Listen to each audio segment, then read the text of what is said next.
Hey everybody, it's Terry with Crafty Book Nerd, and today it's all about dyeing paper. But first, you know what time it is, time for our quote of the day. And today's quote says, "Whether you think you can or think you can't, you're right." And that comes from Henry Ford.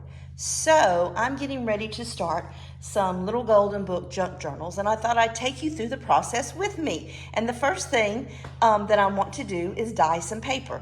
Now you will find on YouTube tons of different ways for dyeing paper, and I've tried a lot of ones, but this one I think is the simplest, the easiest, and the less mess. So let's talk about what I do. First of all, the paper that I use, I get it from Walmart, and it's the Pen and Gear. And the main thing you want to pay attention to is the pounds. And I get the 28 pound. I find that this works good for dyeing, and then it also goes good through the printer if I want to put something on top of the dyed paper.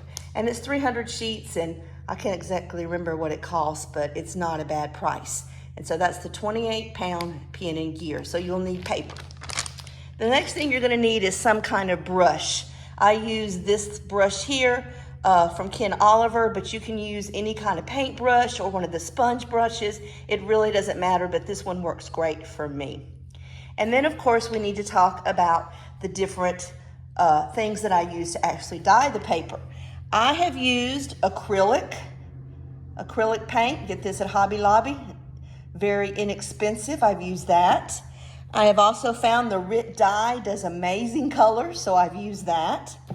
And then I use any kind of sprays. These just happen to be from Delusions, but I've used distress sprays, alcohol sprays, just any kind of spray.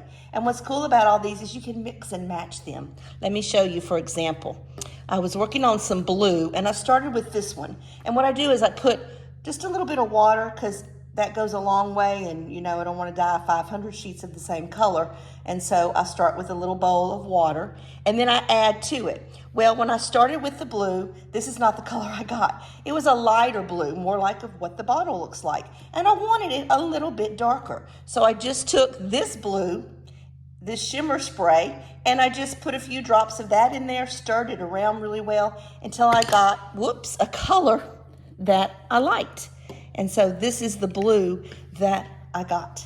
So let me just show you real quick what I do with that. I may have to move my camera around a little bit here. I do have some brown, I don't know what it's called. I got it in a roll. It's like a roll of craft brown paper. And I just lay that out on my bar where I can fit about 3 sheets of paper. So then I take my 3 sheets of paper and I lay these out. I'm telling y'all, you don't have to put this in the oven unless you want to. I dry mine outside. I just lay them outside on a bench I have on my front porch, and they dry really quickly. But if you want to put them in the oven, you can. But I have found that this is the easiest way, like I said, and less mess. So watch. So I get some paint on my brush, and it doesn't take a lot. This little container right here is going to dye a lot of paper. And so I kind of just start in the middle, and I just brush because that's where you're going to get the heaviest concentration of your color. So I do that on all 3 sheets. Okay. And then after that, I just work my way along the paper. Just taking that was in the middle and spreading it out. And you can see that it goes a long way. Now, when the paper's dry, I will tell you what I have found, and I'll show you some dried ones, is that the color actually gets darker. So even this looks pretty light right now, it will get darker once it dries. The colors are always darker once they dry. And I've got some drying right now on the front porch, so in just a minute I will go out there and grab those, and we can kind of see what happened with the colors. I'm gonna do a couple colors with you so you kind of get the idea. So, and see how it's darker here in the center? It doesn't matter, it's all good. It's all good, it comes out good. I think I need a little bit more on this one.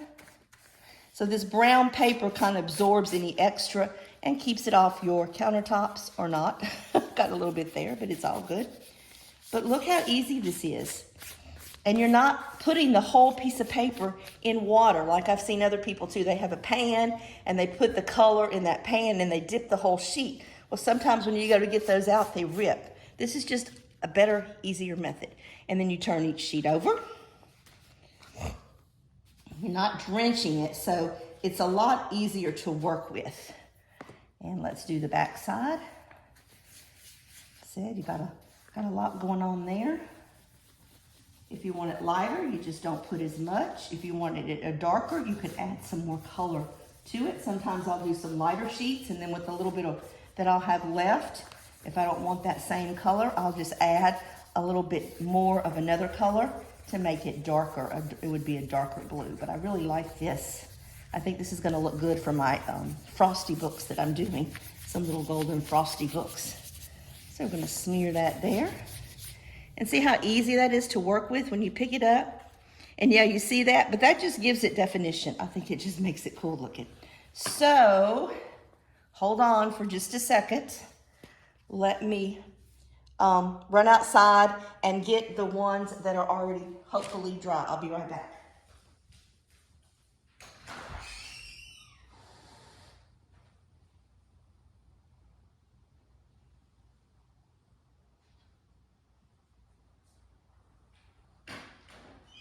I'm coming.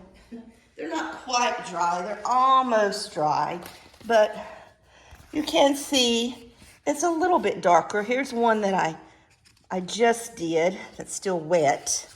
There's that one. And then here's one that's dry. This one actually didn't come out quite as dark as I thought, but I do like the color on that. Okay, let's do another one. Let me show you how I mix my colors, what I do with those.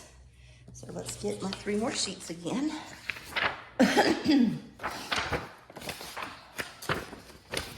Okay, now I'm gonna have to run over to the sink and rinse out my brush so that this color doesn't contaminate. This brush rinses out real quickly, easily. Okay. So I've got my brush rinsed out. And now I'm needing some red for some of my Christmas ones. And I've got 2 things here. I've got this wine, which is a dark red in the Ritz. And then I've got my Delusions. And this color is called, well, Cherry Pie. Cherry Pie. This is Cherry Pie. Okay, so let's take our tub of water. Got a little bit of water here. And I think I'm going to start with the Delusions. And it looks like I did not get that all the way open. So, because I like to just pour it. Makes it easier. There we go. So I'm just going to open this up and pour a little bit. Doesn't take a lot. You see how it mixes with the water. I'm going to give that a stir. That's looking pretty good. Now let's see. That's a pretty bright red. Might be more of a pinky red. I'm going to smear that out. See how that does. It's not bad. Kind of want a darker red. So you know what I think I'm going to do? I'm going to add a little bit of this wine Rit in there and see what it does. Not too much. It's a pretty dark color, so it's not going to take much. Give that a good mix. Oh, I think this is going to be, it's a little darker. I think I might like it a little better than the first red I did. Let's put it all on here and see what we got. Whoops. I did put a lot on this one, so smear all that around. This one. I'm still thinking a little darker, so I'm gonna add a little bit more of the Rit dye. Okay. Let's move these over. Let's put one here so you can see what that's gonna do. Let's see what this one does now. That's getting a little closer to the red I want. It's a little darker red. I think you can probably see the difference in those. So I will probably go with this red right here. Yeah, I like this one. These are a little lighter. And I think I like, these almost look a pink, which I guess Cherry Pie maybe is more of a pink and not as much of a deep red as I want.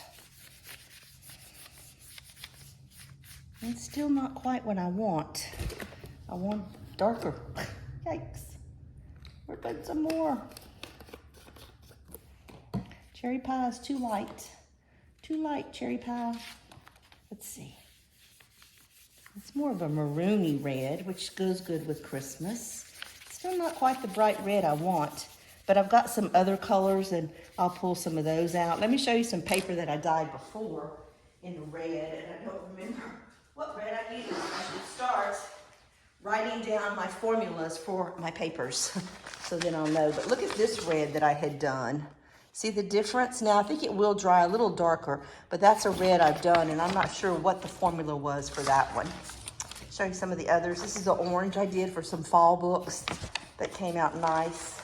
A couple different combination of oranges. Look how pretty that is. So pretty. That's a little wrinkled, and you can iron it, and some people do. Sometimes I do. It just depends on my mood. I do need to do some greens. I have a few green, but not as much of a Christmassy green as I would like. Here's some kind of tealy colors for a book I was working on. That's a really pretty color. Here's the blues. I've got a few blues. This is kind of similar to what I've got over there that I just did with y'all. There's a blue. Here's some darker teals. You just mix and match your colors until you get what you like. And if you don't like it, you start over. It's just paper, water, and some dye. This is probably one of my favorites, this yellow. I did for some Easter books. Is that absolutely gorgeous, y'all, that yellow? Pretty sure that was a acrylic paint and a Rit dye. Gorgeous. And then I do have some pinks. And if you look at these colors I'm doing, this is more pink than red. So I'm gonna have to definitely add something to that to get more of the red color that I want. So I'm just gonna go ahead and finish these up. Let's see, that one's done. Do this side and this side. So once again, I really love this method. I think it is easy. It is not a big mess. You don't get your paper as wet so it doesn't tear. You don't have to worry about big pans. You just need a little container, some water, some colors, because I am gonna look in my colors and hopefully find a better red. This is not what I want it to be. I am doing a Barbie book, so I think I can use this pinkish red in that book, but this is not the Christmas red that I want. Okay, so then I will just take these outside, lay them out on the porch, and dry them and come back in. So I hope you enjoyed this quick video of dyeing paper. Very easy. If you have any questions or any tips for me, leave those in the comments below. Please subscribe to my channel, like this video, share with your friends, and stay tuned for the next part as I continue on our junk journal adventure. Everybody have a great day.